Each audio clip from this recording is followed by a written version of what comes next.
All right, what is going on, everybody? Welcome back to another day of SaberSim's DFS office hours. Today is Friday, May 30th of 2025. Looking ahead here, we have a big 12-game MLB main slate later this evening. Good luck to all of you playing that slate. We have the golf cut today. We have trucks for NASCAR later this evening. No NBA or NHL tonight. I believe those will be coming back over the weekend. But for those of you who are new here, welcome. My name is Andrew. I'm one of the coaches over here at SaberSim. This is a show where we go over how to use the SaberSim app, answer any and all DFS-related questions. Get your questions in one of three ways here. First off, send us an email, support@sabersim.com. Second, post it live in the YouTube chat. Third way, post it in the office hours channel in our Discord server.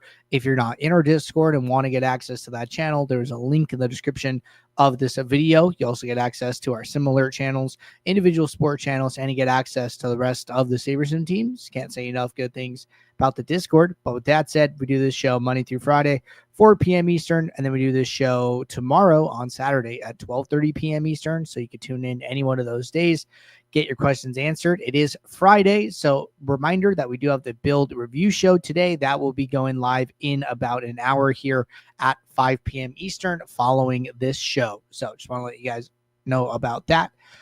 But with that said, let's get SaberSim up. And we did have one question come in prior to the show today. So that question says, if I enter 220 lineup contests from the same slate, if I pick autofill with 6 min uniques for each set of 20 lineups with unique rank, will the lineups be 6 min uniques within each set of 20, or will they also be 6 min uniques across all 40 lineups taken as a whole? Very good question.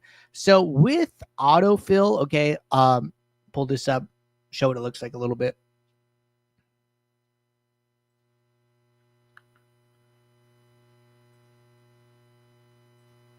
Okay, where's autofill?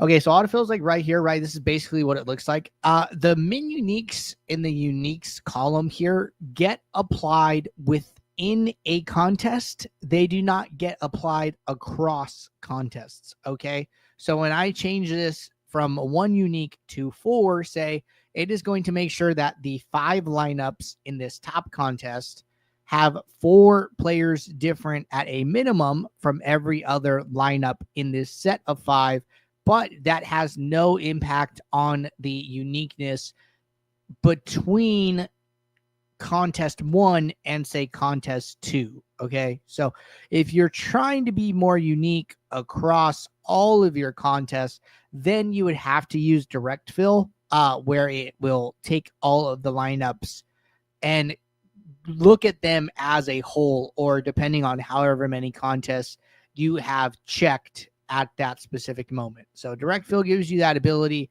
Autofill works contest by contest, but good clarification question. All right. That was our first question of the day. While we wait for more questions to roll in, figured it'd be a good opportunity to do a build demo here. So we do have this big, giant 12-game slate today. Now, if I were building lineups for this slate, before I do that, answer this question from HC.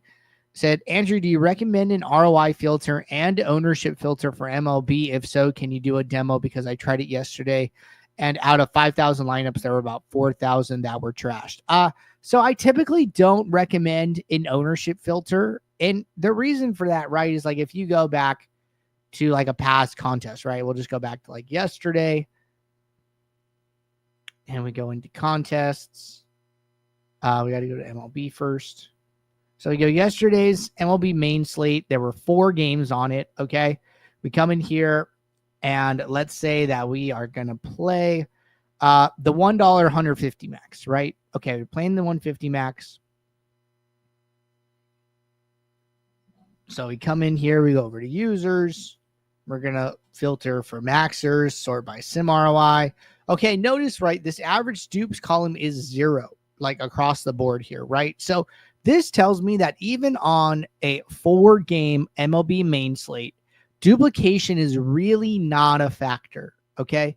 Now, the only time I'm ever recommending and some ownership filter, a geomean filter, is when you're trying to account for duplication, right? So the way I kind of think about this is, hey, you shouldn't account for duplication unless it's a problem, right? You should basically be willing to play any and all like ownership type lineups as long as you're not duplicating, because and then that's the point where you start to have to split first place prize amongst multiple players, and you're getting less of a share, right? So I think the ROI greater than zero filter is good all the time. I do not think the ownership filter is a good idea unless there is some specific reason why you're using it. And even in my experience, MLB Showdown has very low dupes as well, and I think there's even a case in MLB Showdown to like not even use it if dupes are 1, 2, 3. A little bit of that is variance, and we're always trying to say like, hey, our goal isn't really to play unique lineups. Our goal is to play lowly duplicated lineups that have a good chance of winning still, and usually those lineups are duped some amount of like single digit times, and that's kind of like the happy medium that you're trying to find, is like lineups that good chance of winning but low dupes, and you try and get in the middle there. So that's my opinion on ownership filters for MLB.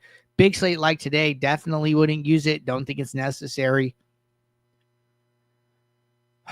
All right, so good question there on ownership filters. Next question. Had the nuts last night on the DK NBA Showdown slate, but the main tournament was full. I would have chopped with 9 others and made 22.5K. Yeah, that's tough. That can definitely happen.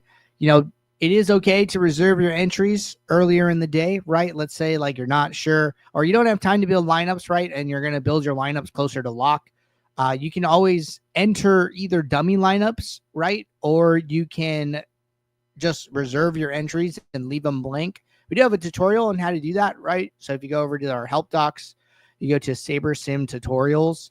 We do have a video how to reserve entries. You could do this as soon as the lobby is open, as soon as the contest that you want to play is showing. You don't need to wait until you build your final set of lineups to enter it. So reserving entries can be important to secure your place in a contest. So I just dropped the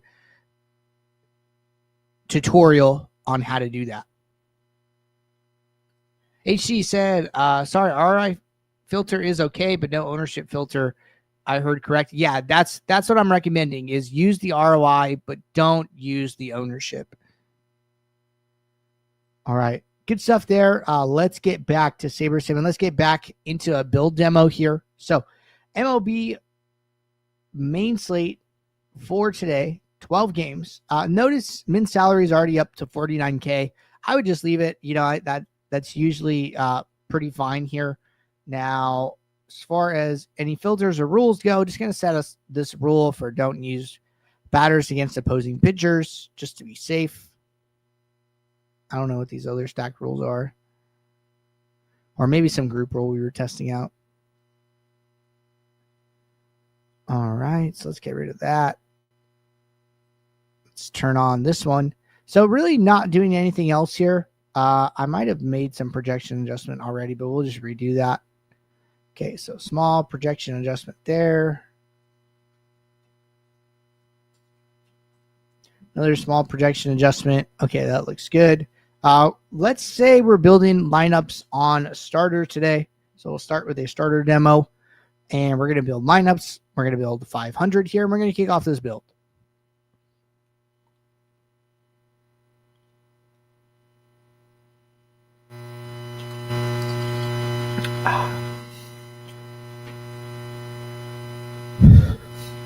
All right, just waiting for these lineups to finish building.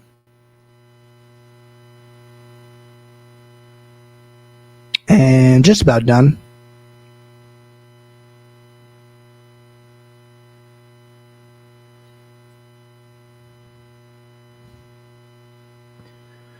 And lineups are loading.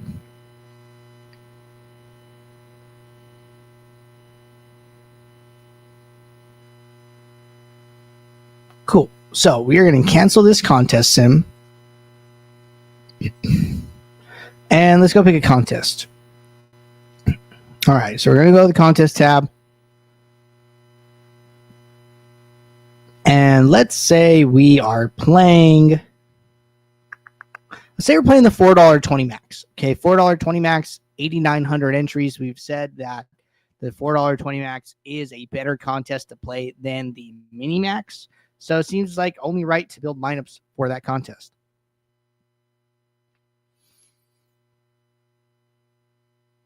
All right, so we get back to our build.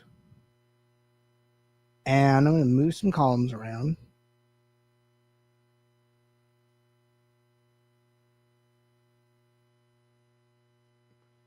And I don't really care about status. I don't really need position. Sort by exposure. All right. All right, so this looks pretty good. So our Saber score, right, we do have to change it. It was 8,900 entries, so we do need to change to the large slate 1K to 10K Saber score here, okay? Kind of interesting, right? Notice here how with Saber score 10K to 50K, our average projection is 98.8.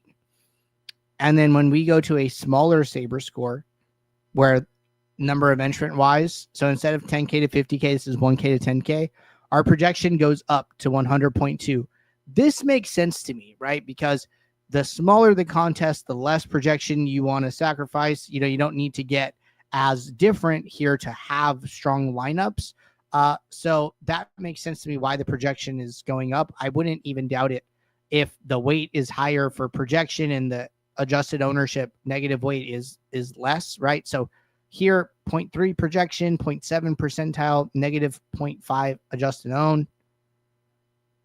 And then at 10K to 50K, the ownership one is the one that's primarily changing here. So usually higher projected lineups have a little bit more ownership. Those things are correlated. So makes sense why this is going up, but nice to see as well, right? You can have this on and then kind of mess around with things and see how the builder makes adjustments. But either way, we got 20 lineups for the $4.20 max as our goal here. I'm going to scroll down to the last lineup in our set of 20. I want to look at like our leverages first, probably. So some high batter leverage, right? Like 30%, 26, 23, kind of big numbers here. We go over to pitchers, taking one big stand on Peterson, and then some smaller stands, but nothing too crazy. So right off the bat, I'd probably want to try and get some diversification, right? So I'm going to go from one unique to two. And that actually has like a really big impact on our lineups, which is pretty interesting.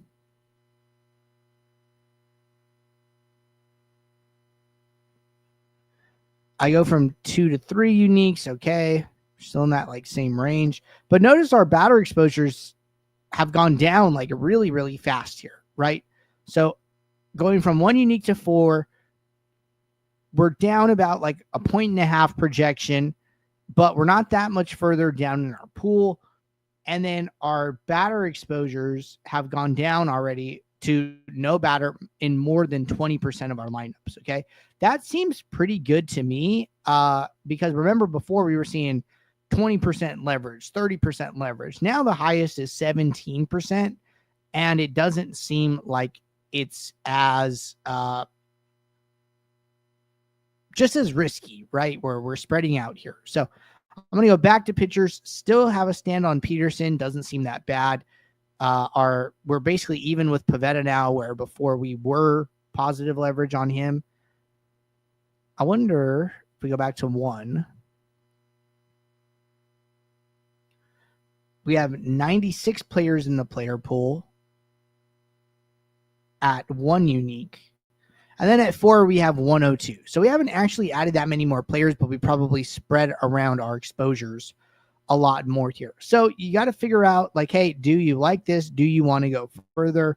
Remember, prioritizing the rank of your lineups is a good thing, right? So the higher ranked lineups you can play, the better. So like here, like, okay, yeah, I could diversify more, but I kind of like this. And then, so although I can go further down in my pool, although I have, plenty more lineups to look through and sift through, this feels pretty good from like a risk profile standpoint, right? No batter in more than 20%.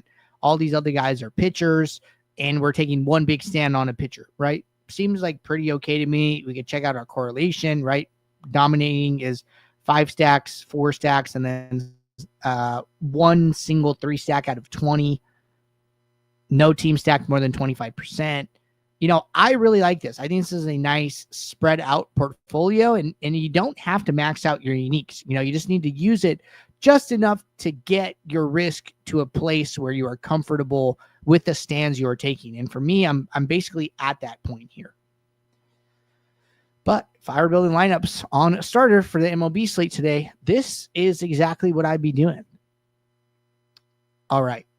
We did say we did have one other sport going on today. The problem is I don't know if qualifying is done yet. So let's jump over to trucks, see what's happening in the truck streets.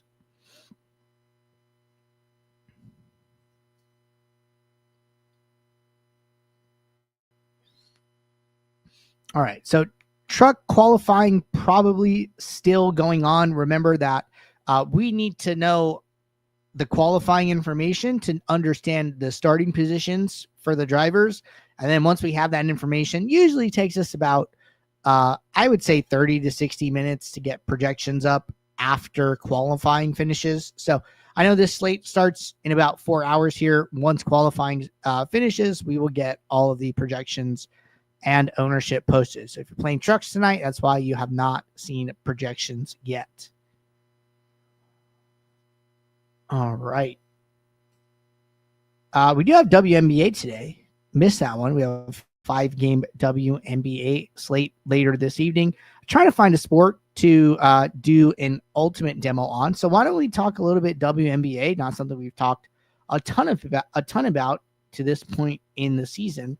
So let's go over to a build and let's talk some WNBA here. So if we click on any individual basketball player, their range of outcomes pretty close to like NBA, right? Nice bell-shaped curvy. So that's why value probably matters here. I would imagine higher the value, higher the ownership, which we can see some of the highest values here have a lot of ownership. So that kind of follows for me here. Now, I'm not going to be doing too much up front with this. I'm going to be trusting the projections here a lot and making some super small adjustments. We're going to do an ultimate demo this time. So I'm going to do 5,000. I'm not 100% sure on this, but I have a pretty good feeling it's okay to use higher minimum salary for WNBA. So I'm going to do that. Only other thing I might consider is maybe having some type of cutoff here for like playing time. So like lowest minute projection we have is about 5 minutes. I don't mind cutting off everyone under like 10 minutes. I haven't watched enough WNBA to know like how risky these players are, but usually, minutes are opportunities most of the time. So I'm not opposed to trying this out. And it doesn't look like we could do it, but so notice here, right? I can't filter for minutes. It's not in this drop down. So there's another way to do it. I can right click on the minutes column. I can say, show me players whose minutes are less than or equal to 10. Now it's only going to show me these players. I uncheck them all at once. And then I turn this off. And then now only players whose minutes are greater than 10 are being shown here, right? So that is a workaround or an alternate method for filtering player table if whatever metric you want to use isn't available in the dropdown. Okay, so that's something to think about. Now, one thing that a little concerning that I would pay attention to just like throughout the day here, right? Second highest projected player on the slate is questionable. Okay, so make sure to check injury statuses. This is obviously a massive. This would be really big if Collier were to not play today. Okay, so super important there. Looks like Jones is important too. Griner, I mean, all these people have like some ownership. So there are some questionables here. I don't know how likely they are to play or not to play, but just things to be aware of and things to pay attention to throughout the day. So just want to put those on your radar. All right, we're going to kick off this build.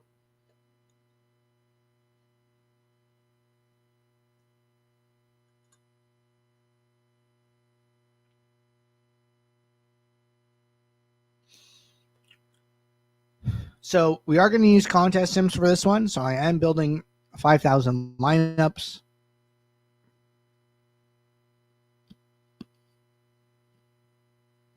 Why don't we say we're playing this 71 max $5 contest, and we'll just act like we're maxing it out, right? So $5, 71 max. We're going to make this our primary contest sim.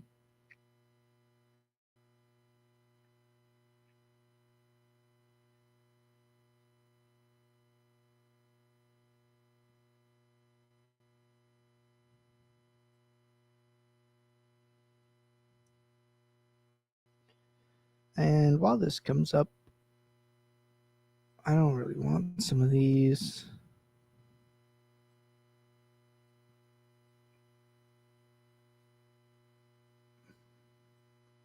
I don't need 2 projection columns. Don't need that.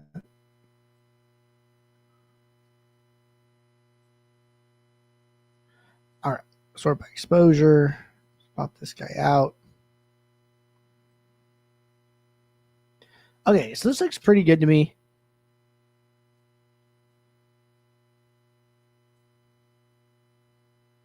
Our sim already ran. We have ROI here, right? So we're doing ROI of the 10K zone. We have our average projection aggregate metric. I'm going to add an ROI one.